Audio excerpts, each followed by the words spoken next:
Je vous préviens que pour la suite, on va discuter en anglais. Et je vous préviens aussi que M.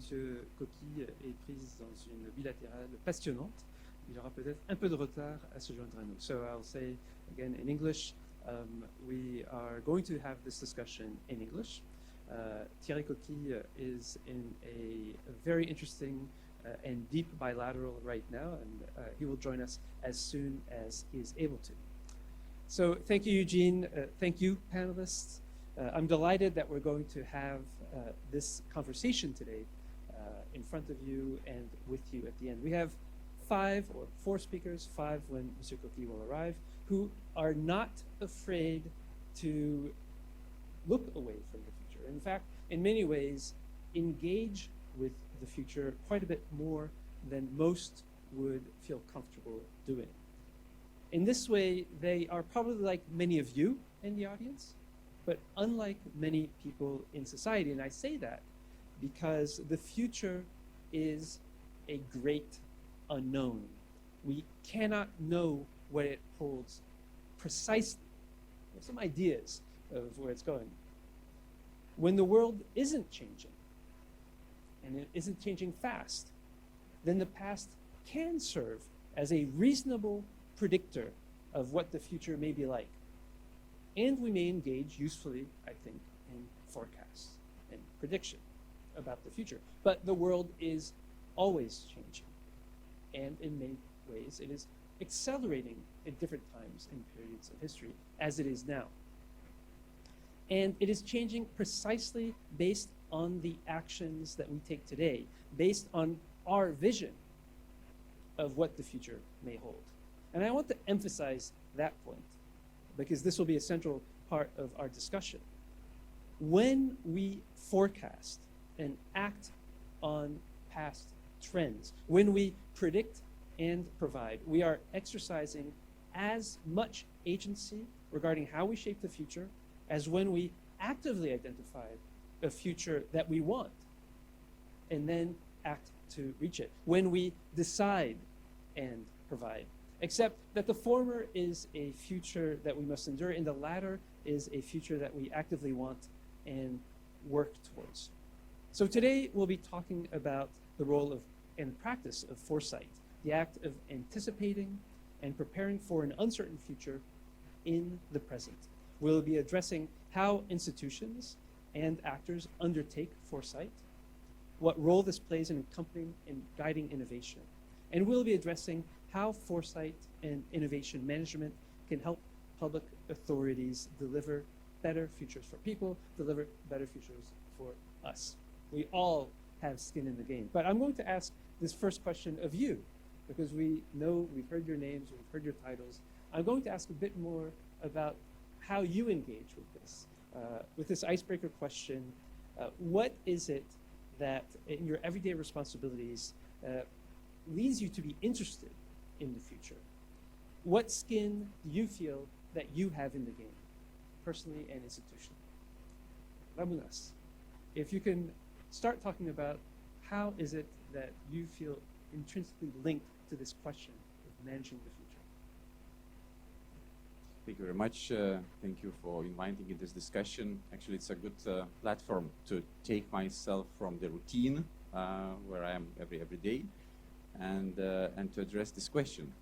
So to be frank, actually, questions about future strategic planning, 2050 innovations, what would be uncertainty, actually creates quite a lot of anxiety. So this, I think, which we have to be aware of and to deal it, that it's not what needs to be done right now, but we know that we cannot escape it. And we cannot delay some really key decisions. Well, talking as I'm coming from one of the ministries, rather probably small ministry, how we deal in practice. So actually, we understood that for these topics we cannot deal or integrate in our structure as it is. So actually, what we did after the elections, we established a Future Mobility group, a special group that is really dedicated to think, to absorb all innovation ideas, to deal, to scan the market, to work with agencies and these and long-term strategic planning. So we understood that we have to really take from the routine into another mode, because ministry as an institution, it's well, we talk probably more, but it deals basically, I would say, with regulation and probably with quite urgent things which are dictated by the politics, also by the by the I would say these daily things that had to be done yesterday, but not so much what should be done in 20, 30 years. So that's it for me now. Johanna, if you can answer the same question. What in your everyday work is your engagement with the future, and what skin do you have in the game? Okay, thank you. As you might know, Finland has quite a long history in using foresight knowledge, and we use it in strategic planning. And I think what we are trying to do better now is to integrate into our everyday work. And I think that's where my role is nowadays. I used to be in charge of our foresight knowledge activities, and now I work in our impact assessment unit. And what we are trying to do is to integrate foresight knowledge into our impact assessments, which we do for everything that we deliver in our ministries. Thank you. Angela, what skin do you have in the game?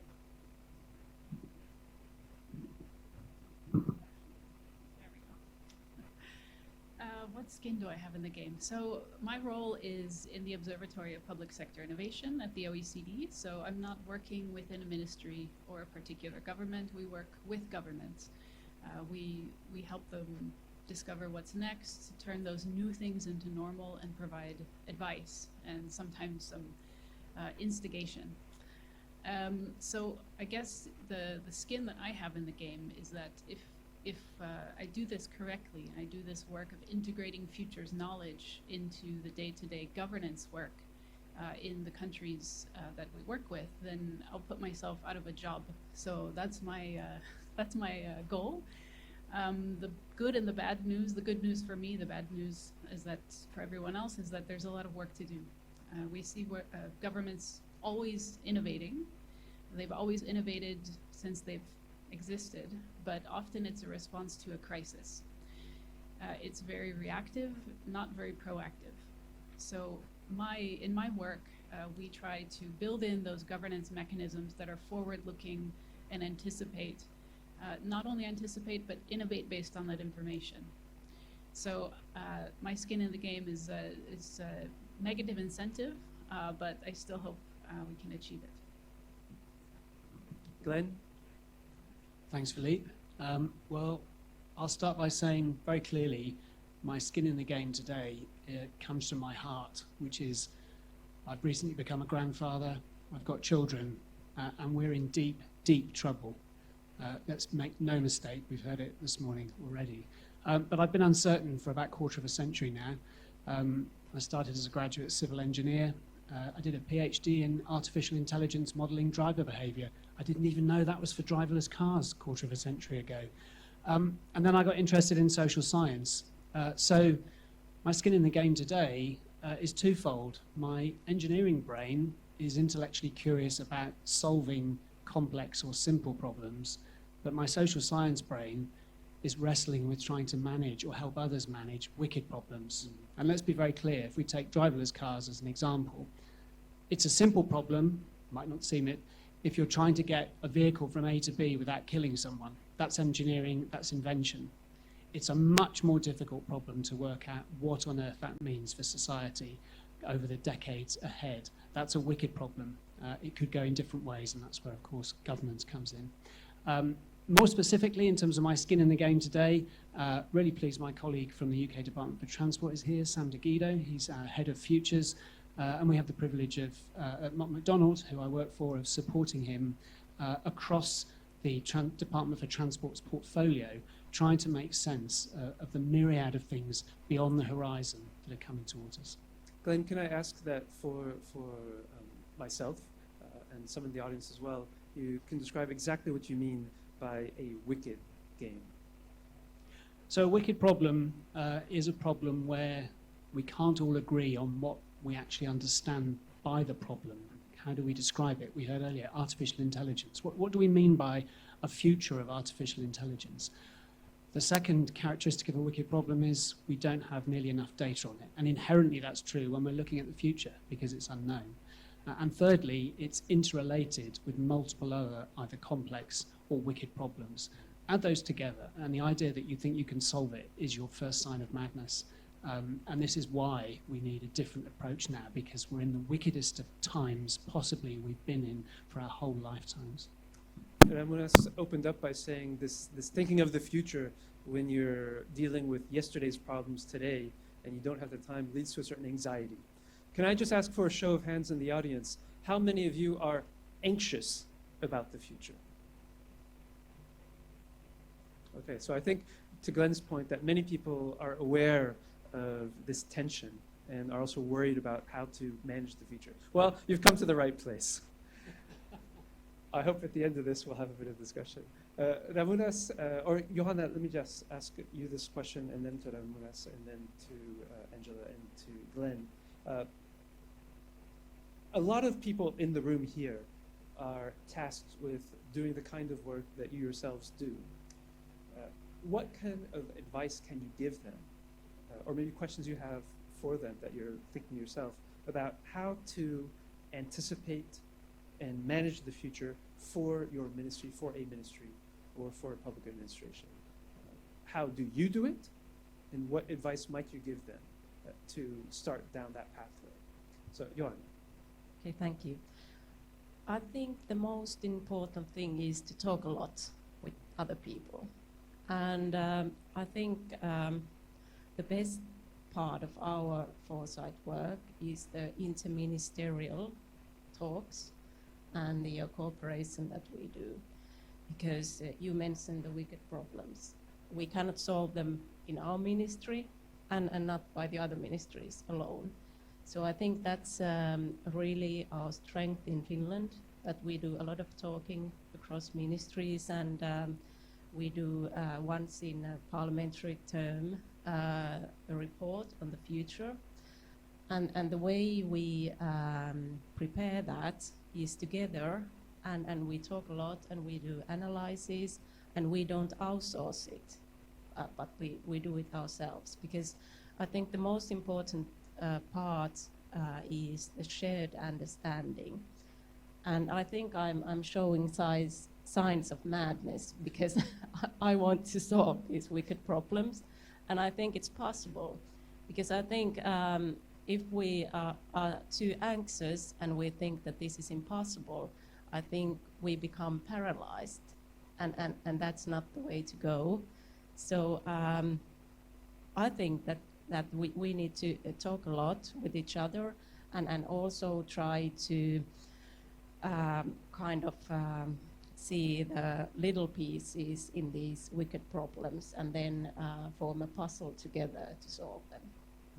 Just before, Ramūnas, you answer the same question, you use this word solve, and I get it. We all want to fix problems. But with this uncertainty, what does a solve look like? Is it having an administration that's prepared to anticipate and act on multiple types of changes? Is it one that selects a pathway and says, this is what we are going to do with knowledge of these potential futures? What does solve look like for you?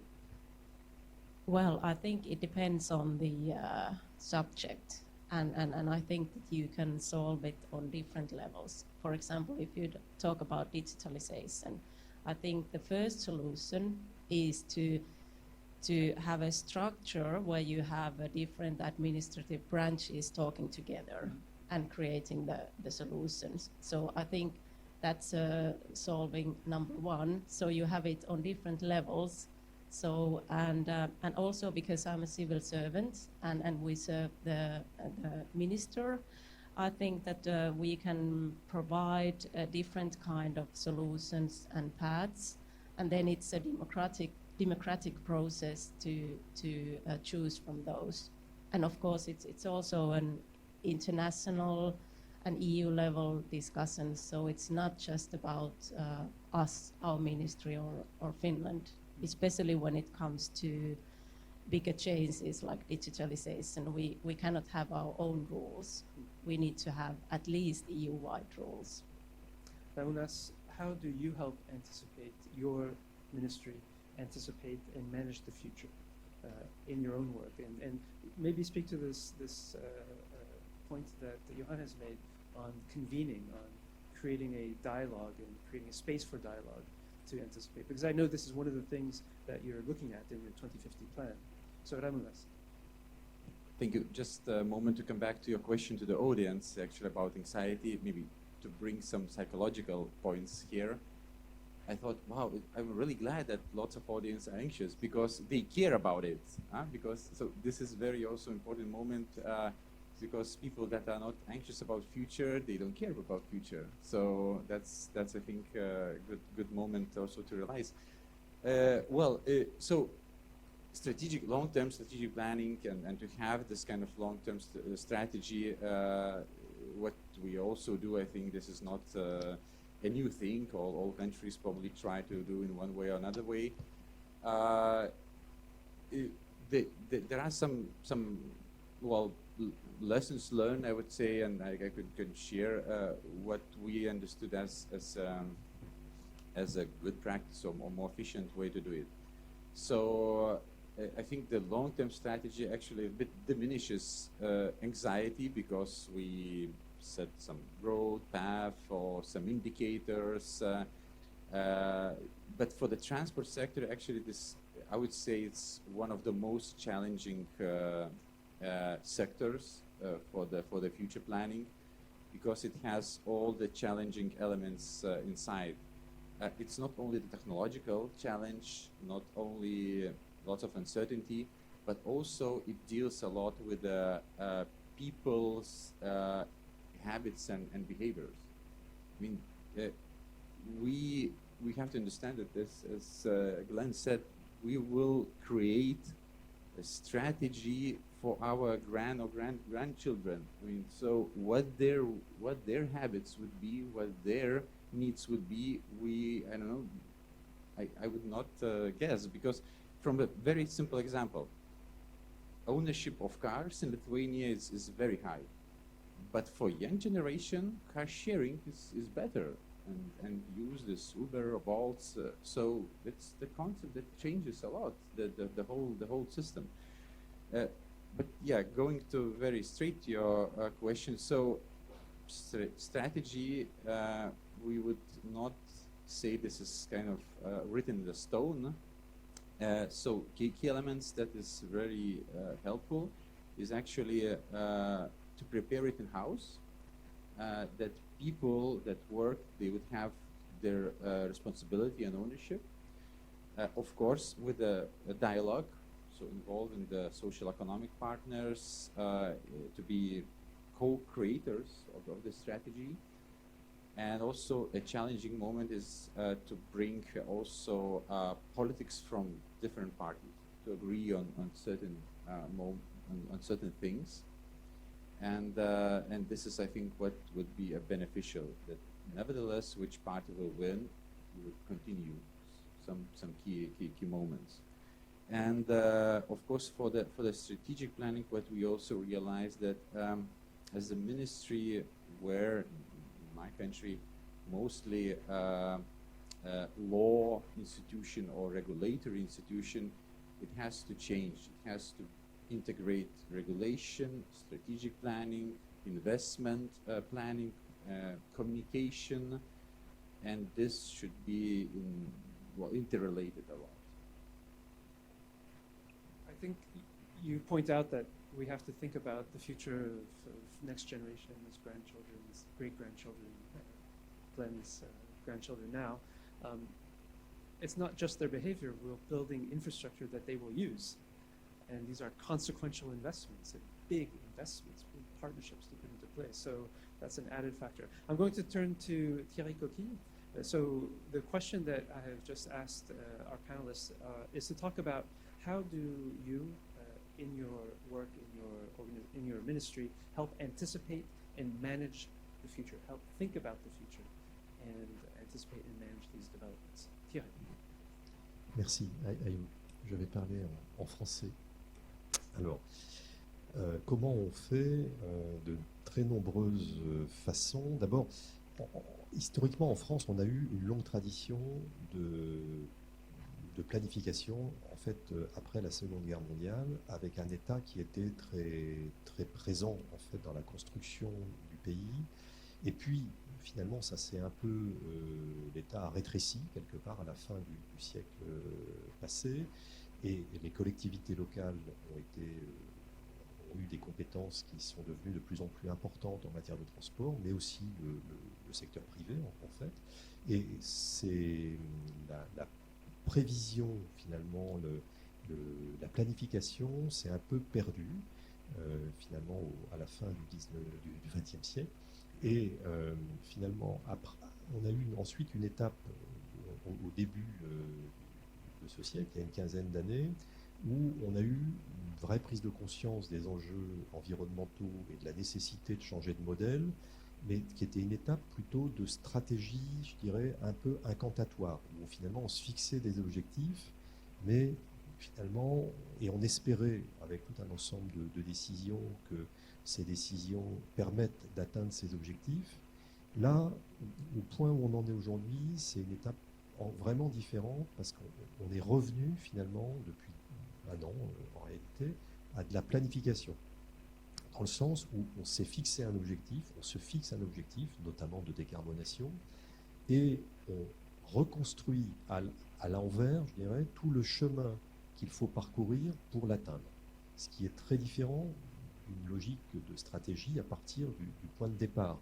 En fait, on se dit où on veut arriver et on redéfinit de façon précise tout ce qu'il faut faire pour y arriver, avec les moyens qu'il faut mettre en place, avec l'argent, les règles, etc., etc. Donc on en est là, c'est intéressant, et ce qui est intéressant surtout, c'est qu'on a une comptabilité, je pense au carbone par exemple, on a une comptabilité carbone qui est en train de se mettre en place de façon très précise, qui ne nous permet pas quelque part de mentir sur qui va faire des efforts et où on va trouver ces économies et c'est quoi les changements de façon de se transporter. C'est en fait une approche qu'on connaît assez bien dans le domaine des transports. Choisir sa destination et décider comment y parvenir. Donc, nous le faisons tous les jours. Cette approche backcasting est tout à fait appropriée, je pense. Je veux revenir, I'll come back to this question that you've heard, you, Glenn, and you, Angela, from three public officials on how it is that they work to integrate or manage the future. Maybe you have some ideas as well on how that can be done, but perhaps I'd like to ask you first for some reactions to what you've heard from these three different countries, from Lithuania, from France, and from Finland. Yeah, very interesting conversations. And I think creating those spaces for dialogue, creating those spaces where you're exploring the issue and really understanding what is the shared understanding of the future. Because that's, honestly, nobody's been there. So the future is what we collectively imagine. And unless we understand what it is that's in our heads about the future, then we don't have a common starting place. We have a lot of vested interests. We have a lot of path dependencies in the systems that we've created, but we don't have a shared vision of what we want. So I think creating those spaces is incredibly important. And that's what we've seen in some cases, in some of the examples that were brought up. For example, in Lithuania, for example, you know exactly how to predict and project how to build a transport system with a certain trajectory of car ownership and use. That is a complicated problem that Glenn mentioned, but the complex problem is understanding why young people are not choosing to drive and understanding how what they might need from transportation and what role it serves in their life. Is there a space for that? So I would say that having different forms of evidence informing policy, yes, the predictions and the projections, those are important, but also the spaces where we can understand what are the needs, what are the signals of the future that we can already detect, and what is our shared vision of what we would like to have. Because in transportation systems, you are building for decades to come, and really the physical environment that we interact with. So it's incredibly important. Something that I've seen as a successful strategy in building some spaces for anticipation is thinking about portfolio thinking. So including spaces for different types of innovation. We all do a lot of kind of enhancement innovation, so we're making our systems better and more efficient. We're adapting based on the changes that are already happening on the ground. We saw a lot of this during COVID times. And we need all of those different spaces, but what's really lacking in a lot of cases is this space for exploration and anticipation. And it's not enough just to have the information. Something that we often see is very, very good reports on things that might come to pass. Things around energy crises, pandemics. Well, these were written before these happened, but we didn't do anything about it. So what we often advise governments to do is to close this impact gap between the evidence about the future, whether it's projections or preferred futures or visions, and the governance systems that we deal with every day. So procurement, budgeting, recruitment, it's a very boring revolution, but it really needs to connect. So those would be my inputs. Glenn? Glenn, and if I can just say that one of the things you point out is that the context matters and people act in reaction to that context. That young people would choose not to drive when it has been made so easy to drive is a really telling development. What is going on there? That's something to look into. Glenn, your views on what we've heard. It gets more and more difficult, doesn't it? This topic is so deep and so rich in possibilities. I want to come back to philosophy briefly, if I may, Philippe. It was mentioned in the previous session, and we've heard it on stage here. I think we suffer significantly at the moment from path dependency in our sector. Our history is one of engineering and economics, where predicting the future was a jolly good thing, and then we developed benefit-cost ratios to really lock down our confidence in knowing what the future had in store. I'm going to take you back 2,500 years to an ancient Chinese philosopher called Lao Tzu, who said, "Those who have knowledge don't predict, and those who predict don't have knowledge." And I think what we can be sure of is that we're not the first people confronting change about the future, and we should really try to look for those lessons in the past. Another French philosopher said, Voltaire said, "Uncertainty is an uncomfortable position, but certainty is an absurd one." So those of you who are uncomfortable, spot on. This is how you should be feeling. But we are locked into a mindset of the past of predict and provide. You mentioned at the beginning, Philippe. And I see that as a real problem. If I take an example, mobility as a service, it was going to be transformational, wasn't it? Every government around the world got going on their campaigns to be world leaders because we all want to lead the world on these technological innovations.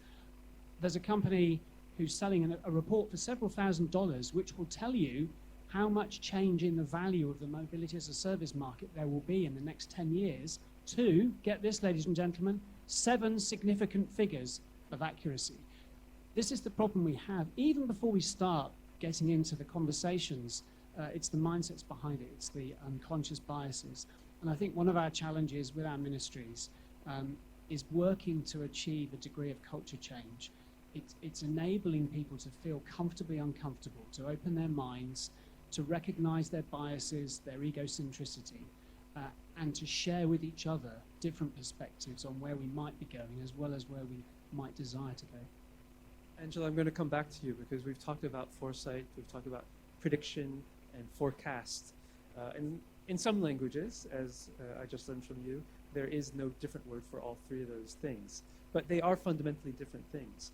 So can you tell us a bit, what is foresight? And how is it different from forecasting the future, predicting the future? The way that we define foresight, at least, well, there's many different definitions, but we look at it as the ability to detect and act upon the future. So it really has those two pieces, right? And in the work that we do in the Observatory of Public Sector Innovation around a very long titled work stream called Anticipatory Innovation Governance, it is looking at different ways of detecting the future, either through projections or shared visions about what we think will happen. And then it's taking that information and innovating based on that. So connecting it to the governance systems and making changes, like actually informing strategy. That's the strategic part of strategic foresight that often gets forgotten. But not only that, but the governance of that innovation that allows it to be considered a normal part of everyday work. So this is really the challenge, that it's the governance piece. It's allowing for that space. It's saying the way that we innovate, even if we don't have all the information, even if we don't have perfect evidence.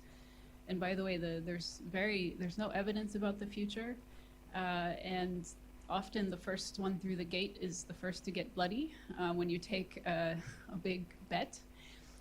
And I want to also bring up that our political cycles and those who are accountable to act and have the legitimacy to act are very disincentivized to make those bold bets when there's no information.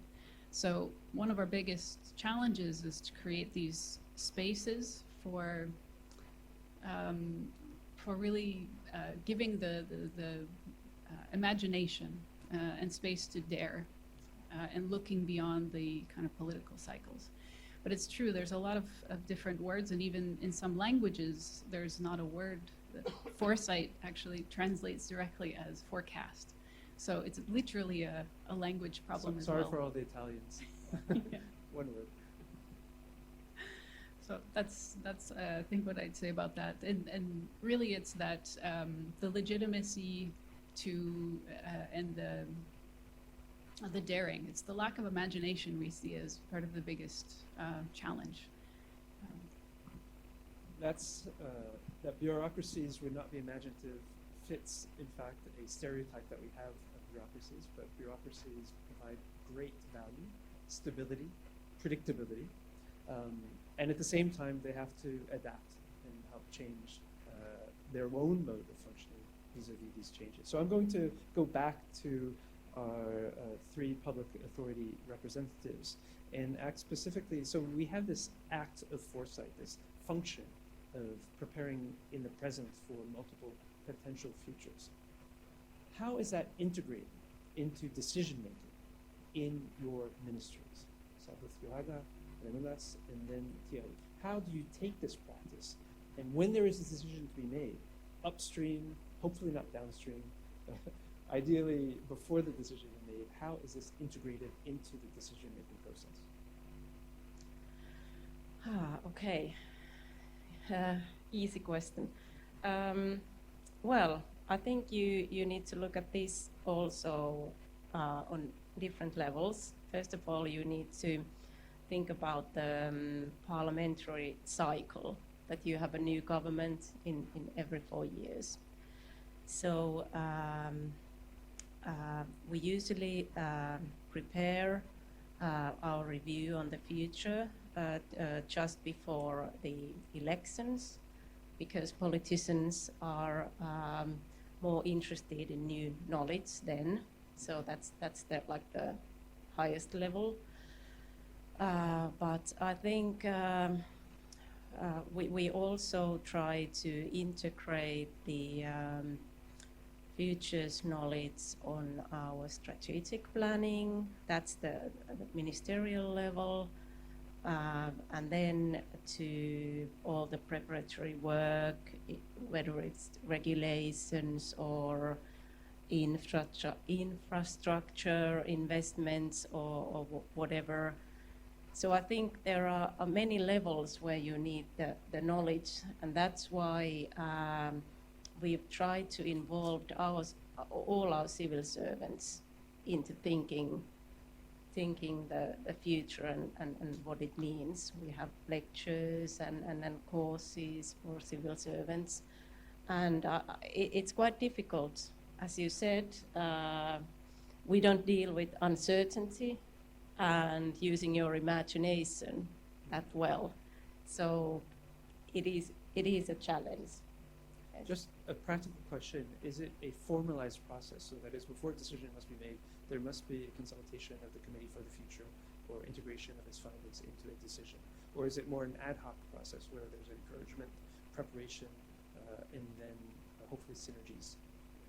I think for single projects, it's more an ad hoc process at the moment. So it's not institutionalized. But for example, now that we've started to update our national transport plan that we make for 12 years, we started it with the futures talks.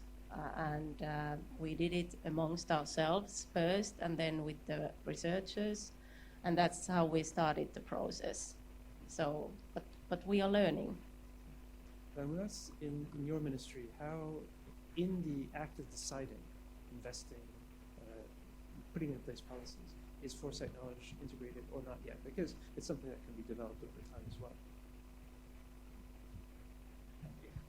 Thank you.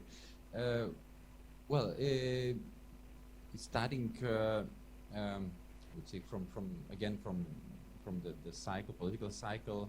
So it's not mandatory, but our strategic planning agency, which is under the government, is also looking to the programs of political parties, and I think they put some insight there also, and when the government elected is preparing their program for every 4 years, so there are integrated elements, as also this program is not in the vacuum. Of course, the insights come from the ministries itself and from some also these agencies. It's not very structured, very obligatory. And I would say that this, especially future elements, they need to be more, how to say, actualized or emphasized in also the current context. And what I mean by that is that, okay, to have a green transport is a nice idea, but of course the politicians would always think what would be the price, actually, because there is lots of tension then for the really poor people, how they would adapt and what to do then with them, and etc. And another element which is very important is actually about national security moment, which for our country is very important, having in mind this now geopolitical situation and war in Ukraine. There's a different color when you say, okay, we have to electrify our railway, not also because we need to achieve the targets of make it green, but also that we have to go quite fast from the fossil fuel that kept us for a long time in ties with some aggressors. So these kind of moments, the development should be needed for the future more. I think one thing that is clear in all countries that we're generally good at pricing impacts, generally not very good at pricing bad decisions about the future, or bad bets on the future, rather. So that's an interesting, when things, as I said earlier, are plannable, then that's probably not a high risk, but when things become less certain, then that becomes a generally quite substantial cost if you miss out on what your vision of the future is or how you prepare for that vision. Thierry Coquil, en français, nous avons bien sûr le mot la prospective. Comment intégrer la prospective dans la prise de décision? Est-ce que c'est un processus formel? Est-ce que c'est plutôt une incitation à une prise en compte quand chaque décision est mise en place? D'abord, des exercices de prospective, effectivement, on en fait à nouveau. Enfin, ça faisait finalement longtemps qu'en tout cas, on n'avait pas fait de grands exercices de prospective, et je pense notamment à ceux qui ont été faits par une agence en France qui s'appelle l'ADEME, ADEME, pour ceux qui veulent voir ce que c'est, donc qui a fait des exercices réellement de prospective et qui éclaire sur les futurs possibles. Mais en fait, ça repose une question profondément politique, et d'ailleurs qui est au cœur du débat politique, et que la prospective, d'abord, c'est très complexe parce que ça met en relation toutes les dimensions finalement de notre écosystème, depuis l'énergie jusqu'à la biodiversité, et donc de comprendre tous ces impacts et toutes ces relations, c'est très compliqué, et puis l'économie aussi, le social, et donc c'est difficile en réalité de réussir à avoir cette maîtrise, je pense, pour tout un chacun. Et puis ensuite, c'est sans doute difficile de croire pour un pays qu'il va choisir une direction s'il voit que les pays voisins font autre chose, et qu'effectivement c'est extrêmement important, je pense, qu'il y ait une direction collective qui soit prise, parce que finalement, si on se trompe tous dans la même direction, c'est que ça devient la bonne, en fait, et que la difficulté, c'est de partir tout seul dans une direction et d'être isolé. Et que de ce point de vue-là, je trouve que ce que fait l'Europe est très, très intéressant, parce que si on regarde dans le long terme la construction européenne, je pense que ça nous aligne sur un chemin, et que c'est rassurant pour nous tous qu'on prenne le même chemin, même si à l'échelle mondiale, il est peut-être différent des autres, ce chemin. Mais en tout cas, on est nombreux à le prendre, et c'est rassurant. Et donc, ce travail de prospective, je pense qu'il est intéressant. Ce qui est difficile, c'est de le faire partager, je pense, par tous nos concitoyens, en fait. Parce que moi, je sens une énorme différence entre la prospective comprise au plus haut niveau et ce que vivent nos concitoyens, et comment eux se projettent. Et ils ont des considérations beaucoup plus quotidiennes.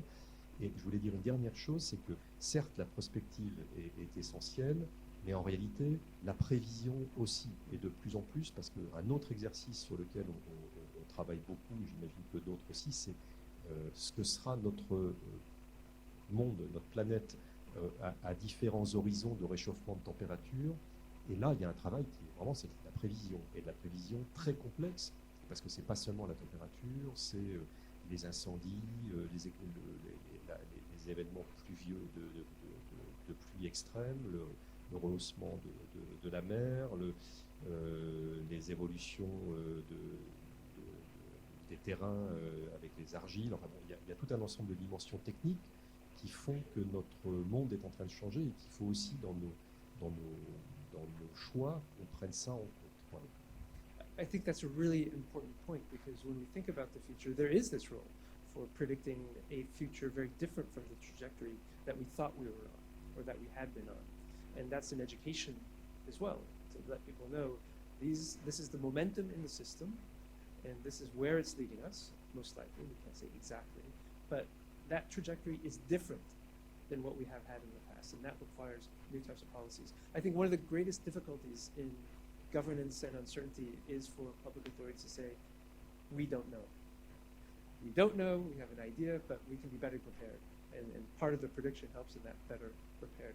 Glenn and Angela, you've heard three representatives of governments talk about how they actually integrate foresight into decision making. Now, I know, Glenn, you have worked with a lot of agencies who do exactly that, how to bring foresight to the cold front of making decisions.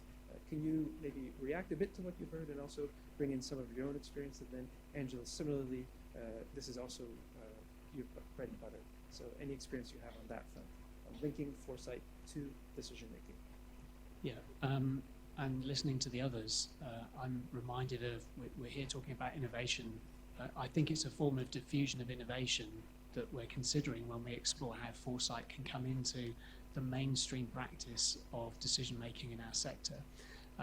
Scenario planning, as a specific example, isn't new. It's been around for several decades, but it's always been on the periphery of our sector's business. But in recent years, certainly in the UK, and I sense in other countries I've worked with, we're seeing at least now the innovators and early adopters in that diffusion curve coming to the fore and saying, we're ready to try this. Our ministry is ready to try this. We know we can't carry on in the way we have been doing. Not everyone's ready yet. The diffusion is still continuing. But an example I am very proud of in the UK, and I should say it's not perfect, we're on a journey, is the UK Department for Transport developing a set of what it calls common analytical scenarios. It's moved away from the language of prediction or even perhaps forecasting. So it has 7 scenarios of the future, and it now asks, particularly for significant infrastructure projects, that those making the business case are able to demonstrate that there will be good value for money for their scheme in all of those different futures, the elements of change beyond our control. And I think we're all aware, as you say, no one's really culpable for a bad decision because they've retired or left office in 20, 30, 40 years' time when we discover it wasn't a good bet. And this at least gives us an opportunity to take more of a least regrets approach. So it's new in the UK, it's just starting to come into mainstream practice. So we haven't yet learned the lessons from trying that. But I do think that's a direction that we need to put more emphasis behind. Can I ask you, Glenn, just before Angela, you go in, 7 scenarios, and typically when we think of scenarios, there's central, high, low. These are more. How divergent are they, and how were they developed? 2 very good questions, of which I have some opinions, which I have shared exactly what you're here for. with the Department for Transport. Those of you who've done scenario planning will perhaps be familiar with the classic 2x2 scenario, where a set of scenarios where we can just about cope with 2 critical uncertainties that create a pair of axes that then allow us to define 4 futures. But of course, as we've discussed today, there are many more than just 2 things that we think are important and that we're uncertain about. So how do you manage that? And that takes us into what's known as morphological scenario development, where you try and keep in play 6, 7, 8, maybe more different variables or factors, and then allow yourself to say, how do I identify how those factors might change in future in different combinations to stretch our thinking about the uncertainty space. In very simple terms, if we all look at that wall over there, and imagine that's the very straightforward 2-dimensional uncertainty space, what we want to do is put some dots on that wall that are as far apart as possible from each other to give us a sense that we're reflecting the uncertainty we're trying to accommodate. The UK Department for Transport's set of scenarios, to my mind, doesn't quite do that. To some extent, it pivots off what's known as a core scenario. So it's saying, look, we do know very well where we've been. We understand very well population forecasting, economic outlook, attempts at understanding economic outlook, fuel price, and so on. And what we're now going to do is make adjustments to behavior, make adjustments to economic geographic distribution, make adjustments in terms of technological innovation like automation and electrification and so on. So it's on a journey. I wouldn't say we're doing the deluxe version yet of grasping uncertainty, but it's a lot further forward than where we've been, where we had this language of a central most likely forecast. Really, we believed we could look 60 years into the future to create the foundation for our cost-benefit analysis. Madness, in my view. Just on the point of who participated in the construction of the scenarios, was it within the DFT, was it within government agencies, or was it a broader process? Well, first of all, I should say, knowing my colleague Sam is in the audience, I haven't been the architect of these or indeed centrally involved, but I have had some involvement, and there's been significant activity across the department itself, across all the different modal areas and teams with different responsibilities, using the 7 questions technique, which some of you may be familiar with, which Shell developed many years ago, essentially allowing experts, subject matter experts, to explore they're thinking about past trends, moving to the present, what they anticipate for the future and what they hope for the future. And a whole series of those interviews were conducted across a diverse number of people to then start to draw out what some of the uncertain variables were, the drivers of change. And that has then led through a whole series of dialogues to get to a point where the set of 7 scenarios has been established. But of course, immediately you present some scenarios to people, others will say, I wouldn't have done it that way, I would consider something else. But the very fact you're now engaged in thinking about uncertainty is a big step forward and confronting that. Sorry, Angela, for having cut you off. I just want to make sure that we get into some of these methodological questions, because this is an expert audience that often have to think, how would I do this? So thank you, Glenn. Angela, what are your views on what you've heard, what Glenn has said, and your own thinking around how do we build foresight into decision making? Yeah. So there are a few things that tend to work quite well, and some things that are a bit on the edge, but are really interesting practices. So something that's really important to do is not only to take the information and think about it and maybe have some dialogues. That is a first step. Think about your vision, for your collective vision for what you might want. But it's also incredibly important to have those methods for rehearsing. So rehearsing the different futures, the different scenarios that you see before you. We've seen this in Netherlands, for example, where they're looking at flooding, so some very specific scenarios, but they're looking across different ministries with different experts and saying, what does this mean for us? So these can be tabletop exercises. But what's also really interesting and something that you might speak to your colleagues in defense or civil protection are the more physical exercises, where they're playing out, kind of doing the war gaming and red teaming. There's a lot of expertise in defense and civil protection. They won't tell you about the content of what they talk about, but they might share about the methods. And there's some really interesting methods. They're doing rehearsing all the time, exercises all the time. And I think that's a really important thing to do. You have to sense it, you have to feel it. What does this actually look like in practice?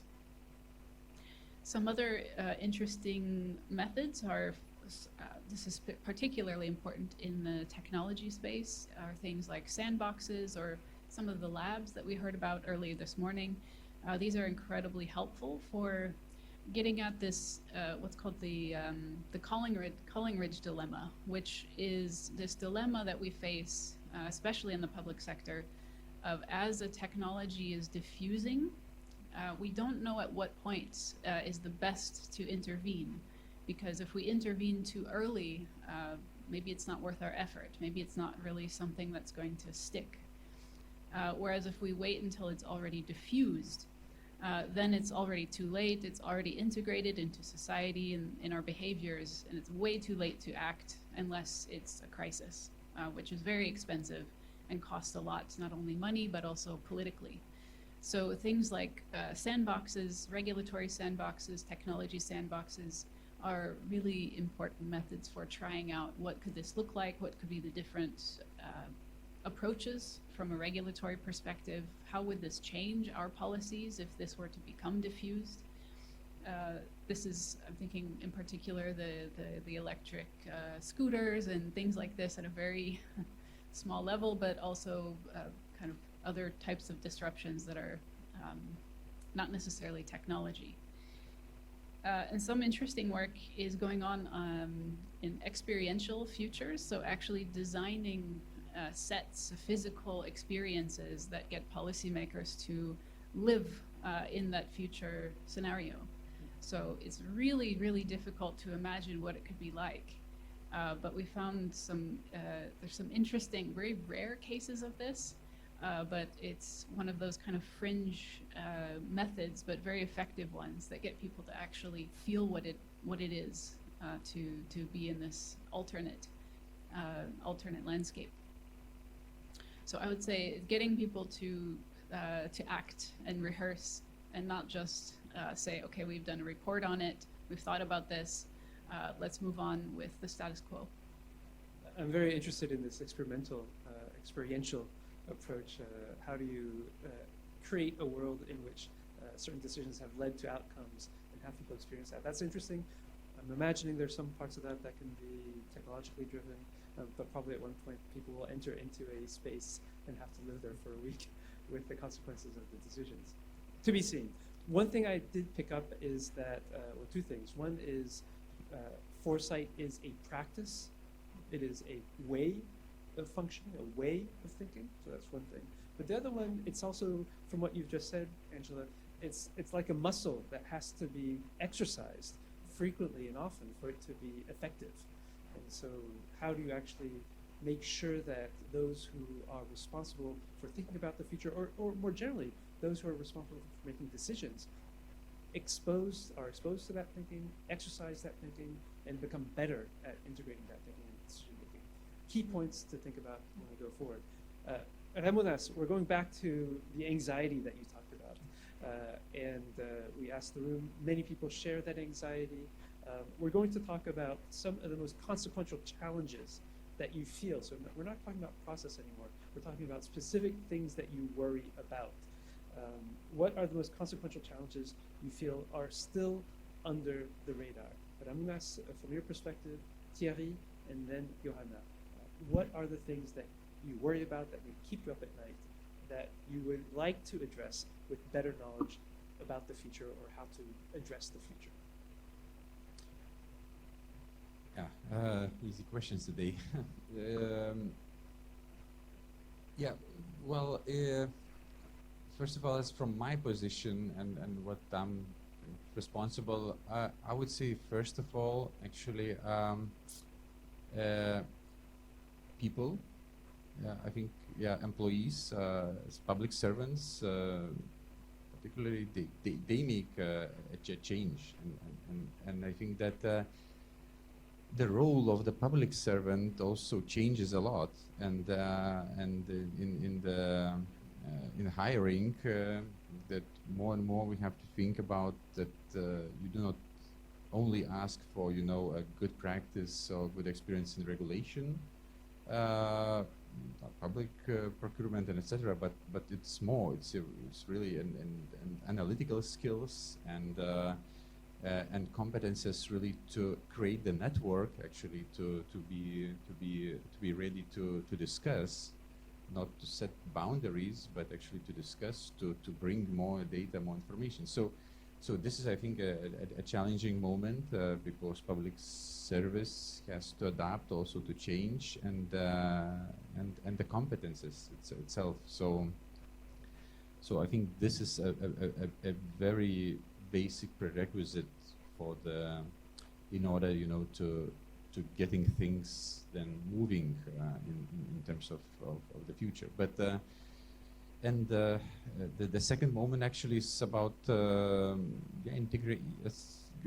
Good metaphor, actually, this muscle. So how to integrate this in everyday life, and we have these also some initiatives, but still they are in the pilot projects, but also the ministry can also launch the hackathon, which brings also private sector and academics and etc. to create prototypes and etc. and sandboxes that are created, regulatory, technological, and more involvement of these elements. I would say give us a good background to prepare for the future.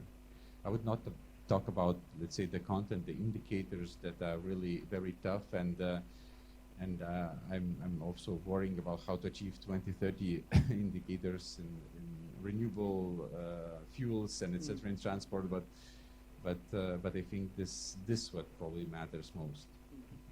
Thierry, some of those consequential challenges that you feel are still under the radar for you?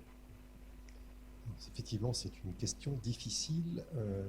En tout cas, ce qui est sûr, c'est que pour moi, le plus grand risque, c'est qu'on ne soit pas capable de s'organiser vers un futur qui soit finalement apaisé, parce que si on ne s'organise pas, notre vrai risque, c'est que ce soit la crise sociale, la crise économique, au-delà de la crise écologique, et que évidemment, il faut qu'on réussisse à faire cette transition, je dirais, de façon apaisée et de façon, entre guillemets, contrôlée, parce que ça peut ne pas l'être, en fait. Et c'est ça, pour moi, le vrai risque qu'on a devant nous dans les 30, 40, 50 prochaines années, c'est qu'on soit dans un monde, et on n'en a, je pense, pas encore tout à fait conscience, qui, parce que le contexte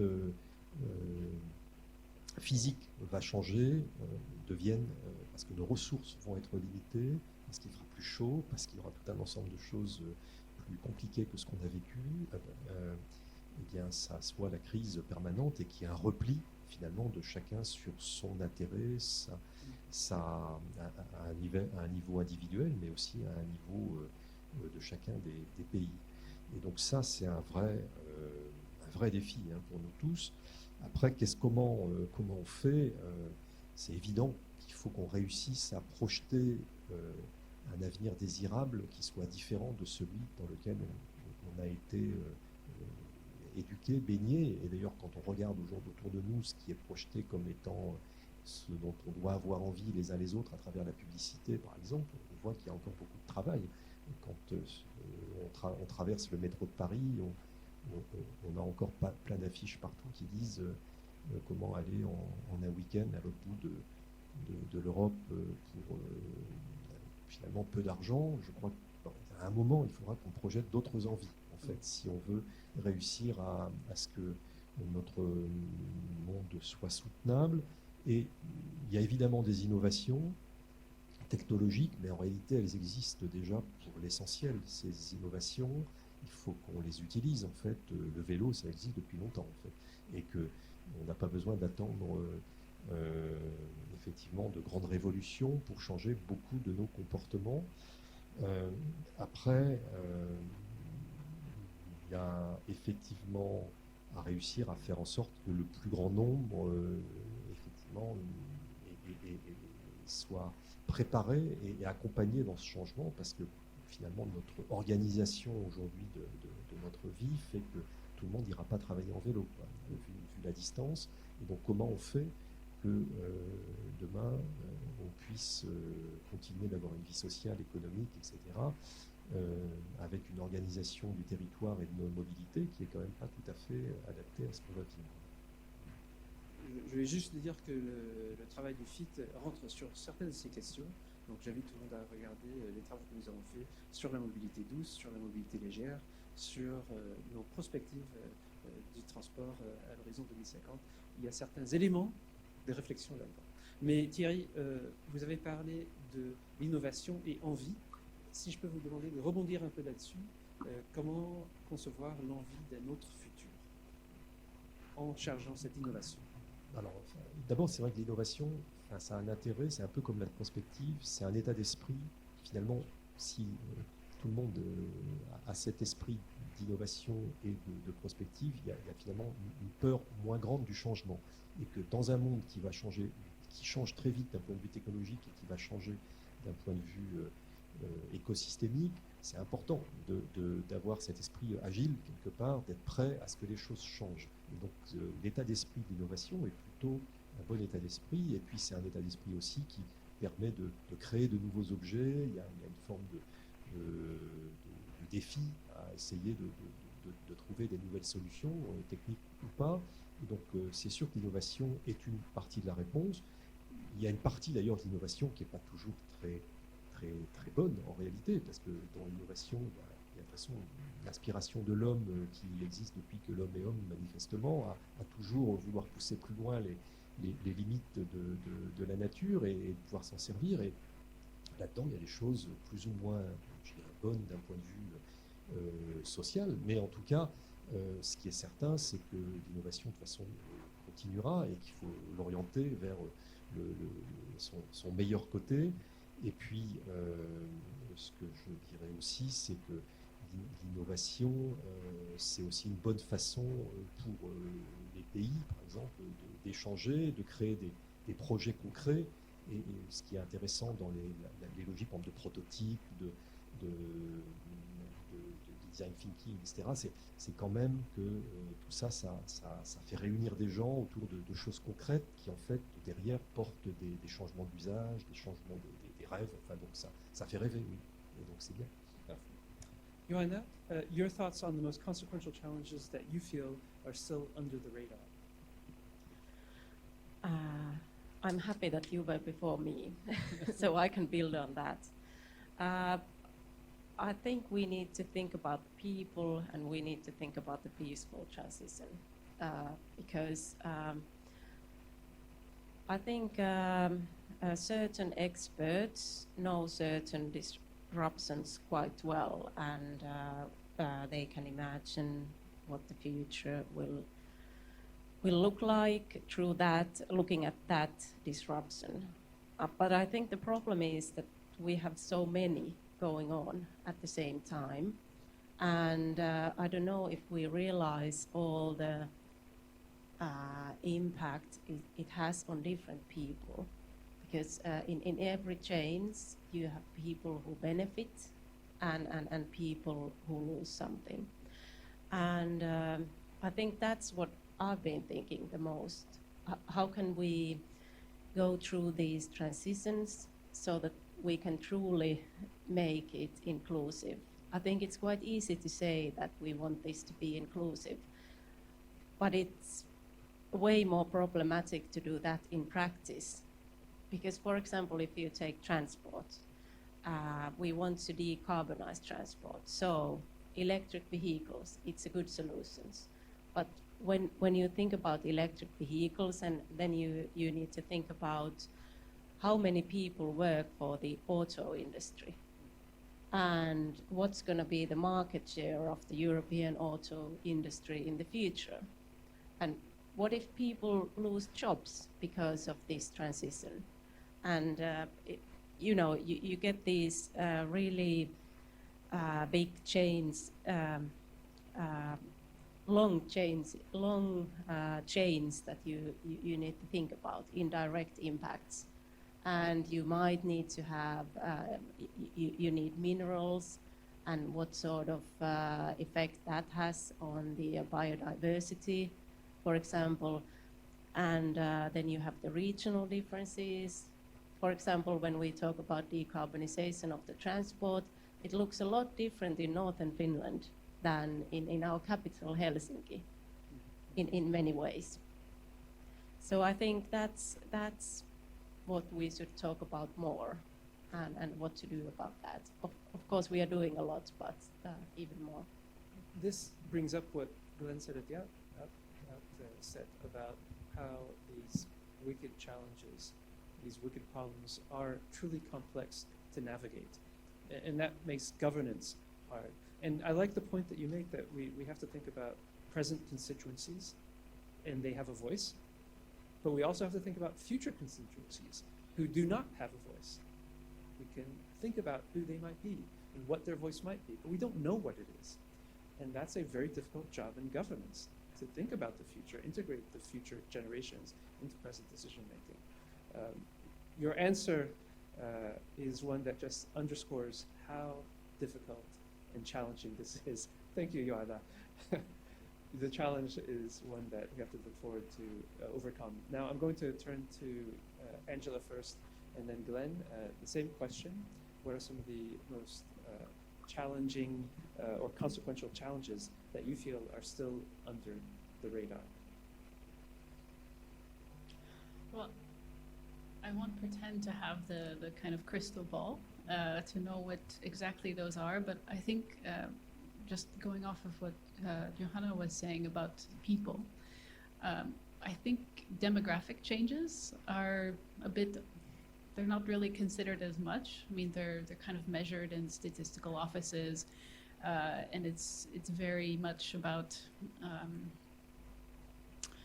kind of easy to measure things, but we're not really measuring how values are changing, the way that different technologies, the way that we communicate, the way that we get around, how that's affecting what future generations are going to want.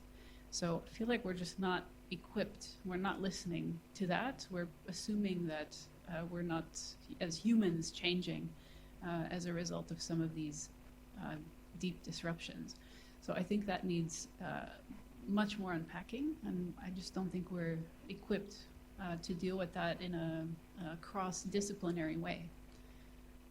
People are thinking about it in terms of education, in terms of job market, but what about all of the rest of the kind of ministries who have something, are going to be affected one way or another? Glenn, your same views, and while Glenn is answering, I just want you to think in the audience of some questions that you may want also to bring to the panelists to think about that. I'll turn to you in just a bit after one last quick round. So I think whenever we say innovation, I'm guessing most people in the audience have a technology light that goes on in their head. And governments, there's a wonderful phrase, beware of being seduced by the siren sound of technology. And my goodness, how many governments are seduced by Silicon Valley, the promise of great wealth, inward investment, job creation, making people's lives better. And the reality, of course, is a messy socio-technical set of outcomes. If we look at past innovations that are technologically led, other researchers have highlighted the irony that we're now looking to technology to solve our problems, but the problems themselves were created by past innovators using technology. You know, the motor car is guilty as well as celebrated for what it's achieved, and we're now trying to solve it with more technology which will have its own unintended consequences. Just look back at social media, good or evil. Isn't it wonderful we can all communicate with one another? Why have we got a mental health epidemic as a result of young people being more and more vulnerable because of online communication? What's happening to our democracy around the world? Elections being interfered with by foreign powers, we assume. So the repercussions of what we think of as solutions or opportunities are perhaps even greater than the issues we tend to focus on. So what are we perhaps not looking at enough? I would say we need to look much more, as you've heard already, at the non-technical forms of innovation. My goodness, here we are in Paris. Mayor Hidalgo has been far more innovative than the whole of Silicon Valley, as far as I'm concerned, when it comes to mobility. You know, it's horrific. There are people walking and cycling everywhere. I mean, we keep talking about behavior change and mobility. A bit of common sense with, as we heard earlier, the technologies of the past being used in different ways would go a long way. And I think we do need to focus more on going a step beyond. So AI right now, of course, we are trying to think through the ethics of that. But when we come to driverless cars, our primary thought was, how do we get the invention right? How do we make it come to fruition so the world will benefit from this wonderful opportunity? The social scientists were at the very back of the queue waiting for their turn to be asked, is this necessarily a good idea, and what should we be thinking about in terms of the consequences? I'm afraid to finish on a gloomy note, this latest response. I think what's under the radar, and this is well beyond my brief as a transport professional, is the collapse of modernity, which some commentators now believe is looming for us. We're in a sense, we're sat on the metaphorical Titanic, and we're rearranging our mobility technology deck chairs. Should we have more drones and flying cars? Should we have some mobility as a service mixed with automation? Meanwhile, there's this gaping hole in the side of the ecological and social fabric of society, which I don't think we're fully alive to the consequences of. I think you're right to point out that this is a fundamental, foundational challenge, perhaps unlike the challenges that we have been used to in the last 200 years.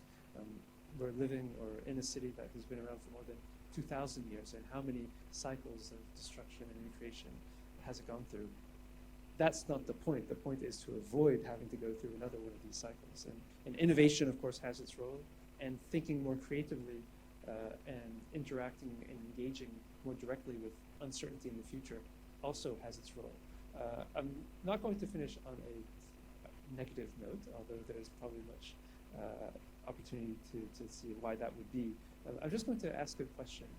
It seems that, and this is going back to what you've said about technology, what Thierry has said about the vision that leads to innovate, that humans generally are really good at innovating. Tools, objects, machines, processes, governance, we're pretty good at that. what we seem not to be very good at is managing innovation. So I'd like to hear your take on innovating versus management of innovation. And I'm going to work my way back. Glenn, you first, and all the way back to Ramūnas. How do you think we are at managing innovation? Not very good. I think we all say, as we've mentioned earlier, it's easy to say we should have inclusive design, it should be mobility for all. It's easy to say we should have well-governed, responsible innovation, but the reality is often very different. If I can give an example, some years before the pandemic, I realized we had this farcical situation with driverless cars, if I can call them that. If you wanted to get lots of likes on your tweets, you just mentioned driverless cars because some people love them, other people hate them. And I realized that they were like oil and water, these two different viewpoints.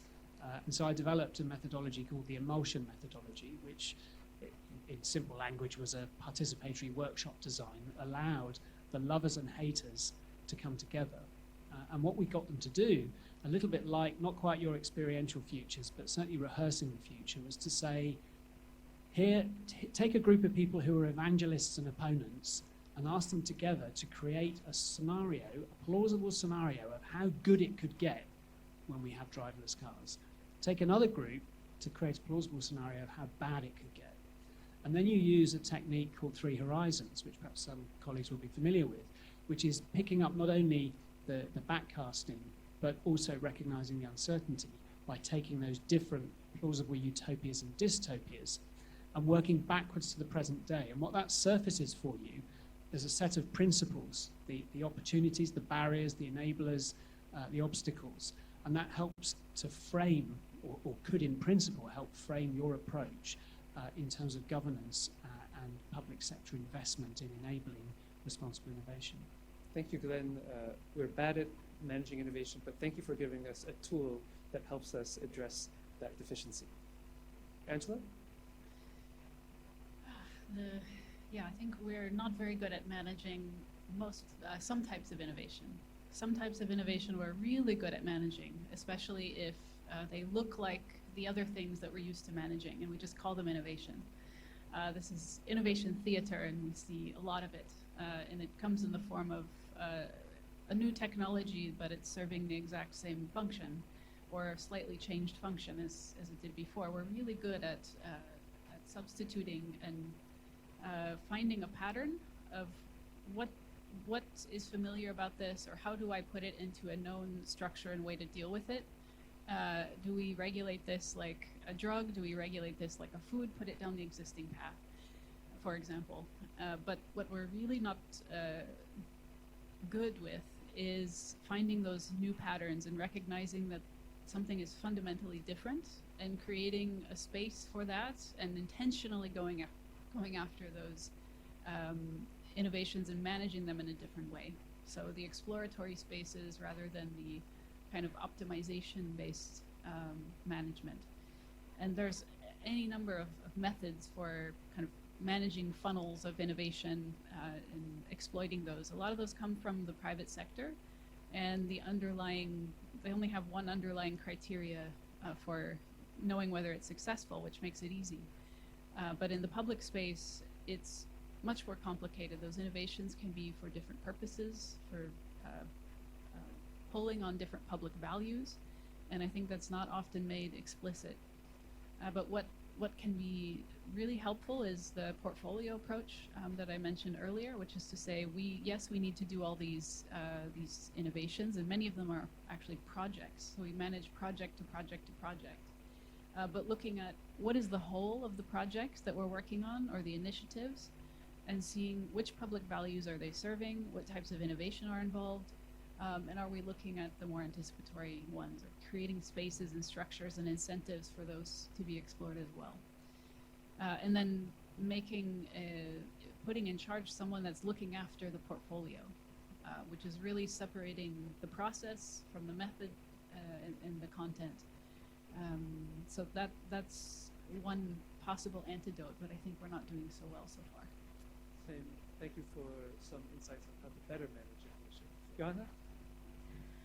Okay, we had 2 wonderful answers, so I don't think that I'm going to add a lot more. I think I don't like the word managing things, because I think it's not possible to manage innovations. I think it's quite difficult to manage most things. I think it's possible to lead change, but managing, I think it leads our thoughts to a wrong path, I think, because with technological development, it's quite difficult to predict even 5 to 10 years ahead. So I think it's more like we need to lead the changes and not try to manage them. I think that's a really good point. So we're not looking to manage innovation, we're looking to lead it and accompany it. Thierry. Alors, moi je crois quand même qu'on peut réguler l'innovation, et de fait on le fait, et de fait ça crée beaucoup de tensions. Par exemple, quand on interdit tout un ensemble de produits chimiques dans l'agriculture, je pense au glyphosate ou à un certain nombre d'autres, de fait, on est en train de réguler une innovation du passé, et en train de dire que cette innovation-là, qui en a été une il y a 30 ou 40 ans, elle n'est plus admise. Et de fait aussi, quand on régule les données personnelles en Europe avec la réglementation sur les données personnelles, on régule. Donc je pense quand même qu'on peut et doit réguler l'innovation, et que une des difficultés, c'est sans doute notre capacité à décrire les impacts des innovations. Et en fait, comme on commence, je dirais, à avoir une appréhension beaucoup plus complexe des impacts de ce que fait l'homme en général, en termes d'émissions de gaz à effet de serre, mais aussi sur ça, les questions de santé, santé-environnement, au tout début de la compréhension de l'impact des produits chimiques, des microplastiques, de ceci et de cela, et la mesure de tous les pneus qu'on utilise, qui ensuite se décomposent et partent dans nos rivières et sont dans le poisson qu'on mange ensuite. Tout ça, on n'en a pas une compréhension tout à fait suffisante. Aujourd'hui, c'est très complexe de savoir quelle est la chose qui aura un effet significatif, celle qui n'en aura pas. Et donc, le véritable défi pour nous, je pense, c'est qu'on rentre dans un monde extrêmement complexe si on veut le maîtriser. Et que, évidemment, cette complexité, elle est effrayante, parce que chacun se dit, c'est des règles, c'est des systèmes, tout ça, c'était quand même beaucoup plus simple quand on faisait les choses telles qu'on avait envie, sans se préoccuper beaucoup de ce qui se passait derrière. C'est vrai que c'était beaucoup plus simple, mais ça avait des impacts. Et que, donc, cette complexité nous impose sans doute de changer aussi finalement, à chacun de nos gestes dans le futur, je pense qu'on associera beaucoup plus de capteurs, quelque part, ou de connaissances de est-ce que ce geste a un impact. Et que ça va nous coûter, en fait, concrètement, plus on va aller, je pense que plus nos gestes vont, ou si on prend les travaux publics, les infrastructures, par exemple, quand on va créer une nouvelle infrastructure, on réfléchit déjà beaucoup plus que par le passé, et on va réfléchir encore beaucoup plus à l'avenir à tous les impacts qu'a la création d'une infrastructure. Donc ça, c'est la deuxième chose. Puis après, je rejoins totalement ce que disait Johanna, c'est que l'autre façon, au-delà de la régulation, c'est de participer à l'innovation. Et là, je pense qu'on progresse vraiment aussi, parce que j'imagine que c'est le cas dans beaucoup d'autres pays, on a beaucoup plus de systèmes, de stratégies communes avec le privé, je dirais, pour embarquer le privé vers une innovation conjointe, souhaitée, parce que quelque part, les acteurs privés ont la même nécessité que nous de recréer un modèle qui ne soit pas la crise généralisée, et qu'on a ce même objectif. Ramūnas, so your views on how well prepared we are to lead and accompany innovation? Well, I would say it's also the process, and in this process, I would say data collection, good dialogue, and of course regulation, clear regulation is also key elements. Well, for example, how you solve a problem of electric scooters and pedestrians. I mean, you put the safety first, and then you try to manage both interests. But yeah, this deep idea actually is about how to diminish the clashes that innovations really bring, and not separating some people or society, but actually how to unite them. So that's probably the deep question and challenge for me. Can I ask if there are questions in the audience for our panelists? We've been speaking for quite a while on a number of different topics, on foresight, innovation, etc. Are there questions to the panelists from the audience? And I see up here the gentleman in the red tie. If you can please present yourself and ask your question. Hi, Josh Polchar. I work with the High Level Risk Forum at the OECD, and I'm a strategic foresight practitioner. My question brings in a few of the different strands related to the feeling and the psychology that we have in face of the future. Anxiety because the future is this great unknown, but also because we have so much choice. And it was the French philosopher Sartre who said that the amount of choice that we have in front of us can be a very daunting thing. So earlier in my career, I used to think I was doing a really great job if I left the room and everyone was completely bewildered and feeling very anxious indeed about the future. But as I've grown, I've realized actually that it's a much better thing if you can leave people feeling confident. The confidence can come either from ignorance, because you don't realize how incompetent you really are, or it can come from wisdom. So throwing that to the panel, how can we leave people feeling a bit more confident and a bit more reassured about the future, even though it is this great unknown and we have so much choice? Glenn first. Yeah, great comments. You take me back, actually. I've been with Mott MacDonald for nearly 6 years. I'm an academic, fundamentally, in terms of my wiring. And when I first arrived at the consultancy, I went round many of the offices and spoke with teams and clients, and as my boss put it, put the fear of God into them. And he said, look, Glenn, that's great, but what you now need to do is to develop something that allows us to help the sector take the fear of God out of our clients. And that's what led to me developing something called Futures, which is a 6-stage vision-led strategic planning process, which won't be unfamiliar in terms of its components to colleagues here on the stage, but we are using that now. We use that form of approach with working with the Department for Transport, but with other clients, to do just as you say. It's starting by, as this conversation has done, opening people's minds, that they do have to be prepared to come on a difficult journey with you, but then knowing that there is a process they can follow and feel more and more confident that they're on a journey which leads to an outcome that they can feel confident about, more authoritative about. And I think we are getting to that point. The realization is that the last stage of that 6-stage process we call review, which is, this is not a one-shot, we did it. We did some foresight. Now we can go back to just relaxing again and filling potholes and managing traffic in our neighborhoods. We have to have enough investment in our institutions, in our ministries, to have foresight teams, to have it integrated into the psyche of the wider teams tackling our strategic planning and delivery.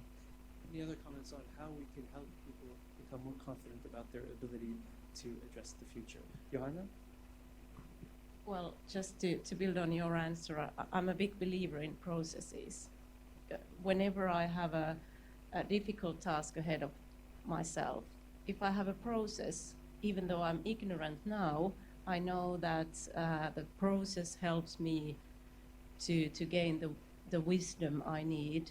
And that's why I think we should have these processes when we try to create knowledge on the future as well, and how we use it. So it creates confidence, because you know that even though I don't know now, I will know gradually more. Ramūnas, Thierry? Well, I would put also on the psychological, philosophical thing, to allow yourself to make mistakes and to allow organizational level make mistakes. Because that's right, I think, and to bring this anxiety as also part of our natural being and allow it just to be, because that's right, choices creates anxiety, and we, through innovation, we create more choices. And we kind of have this mindset that more choices will make us happier and confident. That's not true. And I think this is a very important moment that you say this has a price. And that price is anxiety, and we have to just to be with it also.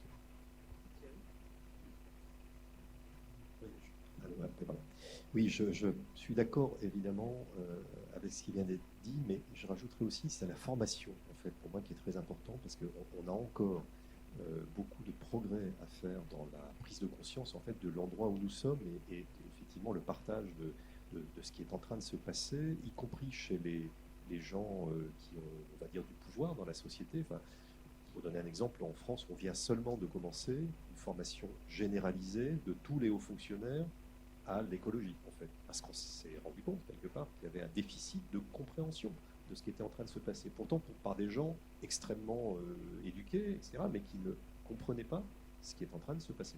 Et donc, la formation est quelque chose de fondamental, et à tous les niveaux. Et effectivement, toutes les initiatives, je ne sais pas si ça existe ailleurs, il y en a une que oui, mais les fresques du climat, enfin bon, bref, tout un ensemble de choses qui permettent de diffuser cette compréhension est essentiel, parce que sinon il ne peut pas y avoir de confiance, parce qu'il n'y a pas de compréhension, en réalité, des stratégies qui sont menées. Après, il me semble qu'il y a une autre dimension, évidemment, il y a la formation à l'école, ça commence par là. D'ailleurs, on a un peu progressé dans ce domaine depuis quelques années. Effectivement, maintenant, en tout cas, en France, les enfants sont beaucoup mieux formés que leurs parents, ce qui pose un certain nombre de difficultés par rapport à la représentation qui se font du futur.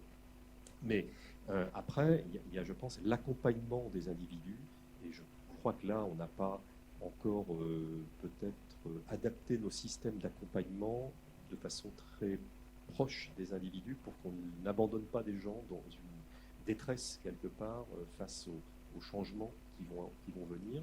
Moi, je suis moins inquiet par les entreprises. Enfin, en tout cas, moi, je constate que les entreprises savent, sauf les toutes petites. Mais globalement, les entreprises sont prêtes pour beaucoup à s'adapter si tout le monde change, en fait. Pour les entreprises, ce qui est important, c'est que tout le monde change et qu'il n'y en ait pas certaines qui échappent au changement. Mais finalement, si tout le monde change, ce n'est pas un problème. L'économie continuera. Des individus, c'est différent parce que certains sont dans des situations très complexes, très dépendantes de leur mode de vie actuel, et les faire évoluer, c'est pas complètement évident. Et là, il y a deux dimensions. Il y en a une qui est de les accompagner, et la seconde qui est que tout le monde fasse un effort. Enfin, en tout cas, en France, il y a cette dimension extrêmement forte qu'il est nécessaire, qu'il voit que tout le monde fait cet effort. Parce que si cet effort de changement, seulement quelques-uns les font, c'est pas très crédible. Angela, on this question, do you have Yeah, maybe just a brief one, because this is the work that the role we often play with countries we work with as a kind of therapist in a way. So we're on one hand responsible for presenting them with information that might add anxiety to their work. But on the other hand, we serve as okay, we've got you. We're going to take you through the process and try to make sure that we select the good criteria. We're going to have a conversation about what those criteria are to deal with these different choices that are before you. Because those are actually the really rich conversations. But just to say that we often see people walking down hallways super despondent looking, and maybe because they just read a futures report, and that's normal. And that's part of our role, is to communicate that it's normal to feel discomfort. Nobody gets anything done when they're comfortable in their work. Nobody gets anything done when they're anxious either. So the goal is to try to find that zone of discomfort that spurs people into action. And it's a delicate balance, because there's a lot of things to be anxious about, as we've heard, big and small today. Excellent. Is there one more question for a very quick round from the panel? Yes, in the back and over here. So let's take the two questions perhaps, and then we'll go final round from the panel.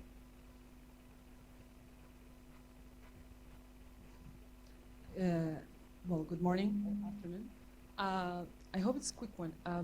We were talking about planning for the future, so most of the time, I guess, civil servants, they're thinking about which are the targets for amount of cars, model mix. Do you include also a target on behavior, mindset, expectations of the citizens? For example, logistics. In 3-5 years, do you plan that your citizens shouldn't expect to receive their parcels in their doorsteps, or to go to a micro logistic hub? Or do you expect them to say, okay, by default, any distance below 2 kilometers has to be done in something that is not propelled by a fuel or something like that? Or actually is the opposite, that the way we think and behave today and the expectations we have today is what it is, and we try to accommodate? Maybe I'm exaggerating, but how do you manage that? So a question on targets on behavior. City, if I can ask you to quickly bring the microphone up to the back, we'll take this other question as well. So have a think about that. And the question is coming from the top of the aisle in the middle. So, hello, my name is Bernhard Djerdzaj. I work for the Autobahn GmbH of the German federal government. We're responsible for over 13,000 kilometers of motorway in Germany and also 27,000 bridges. And my question is a bit interrelated, so it's good that we can connect to it. And in foresight, do you kind of consider that the network that we have today actually will still exist? Because the issue that we are facing here, and this is where foresight definitely did not work, was the maintenance activities of our bridges. This is not just a problem we have in Germany, it's not just a problem on motorways, it's a problem all over Europe, the aging infrastructure. And we at the moment in Germany have to close down bridges. Automated vehicles won't be able to drive when there's a bridge closure because they have to go down the network and do very complex movements. So also the lack of skilled workforces is also a major issue for us. So how do you consider actually in foresight when you cannot actually maintain your activities? And you mentioned it, Philippe, with sometimes we're not good as humans in some specific things. I think we're not good at maintenance, and we get sometimes distracted by the future and rather than taking care of the things we have already. So do you integrate targets on thinking about behavior? Do you also think about how what you have today will serve a function in the future, including by maintaining it to a certain level? Open question for those who want on the panel to address either of those aspects or both. Yep. Shall we go first of all? Thank you very much for the questions. My impression was, and perhaps others will correct me, that both your questions in a sense didn't relate to the process of foresight or the processes and the mechanisms we can use, the conversations we can enable and foster, but rather it's you're now starting to think, I have some questions that I would like to be able to better explore and answer, and can foresight help? And I think the answer is yes to that. So as you were posing your question, I was actually thinking about the Overton window. It felt very political.